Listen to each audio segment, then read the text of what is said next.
Ce qui est important, c'est qu'on ait un dispositif de contrôle interne qui soit agile. Et donc la première chose, c'est d'avoir un référentiel qui soit vivant. On a mis en place une réflexion sur comment éviter les routines. Ce qui nous oblige régulièrement à casser les habitudes, à revoir nos processus et à faire en sorte qu'il y ait de la nouveauté dans le suivi, l'animation et l'évaluation du contrôle interne.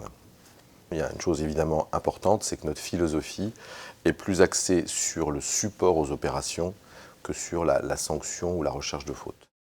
Pour nous, la valeur ajoutée de l'audit, elle réside dans les actions que le management va mettre en place après nos audits. Et je pourrais dire que 85% pratiquement des restitutions de l'audit portent sur cette mise en œuvre des actions, beaucoup plus que sur les résultats des audits, sur les opinions émises ou sur les couleurs qu'on peut donner au risque. Finalement, notre action, c'est ce que j'appellerais un peu l'œil du maître, c'est-à-dire que c'est vraiment une originalité de Sonepar, cette présence permanente sur le terrain et cette orientation vers l'action et les résultats, l'amélioration.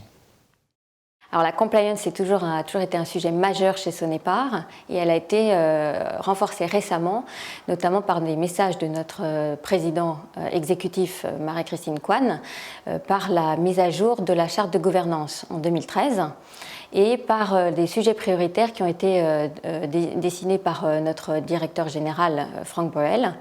Donc Franck Bruel a mis en place 4 piliers stratégiques opérationnels et il en a rajouté 2 piliers sur les risques.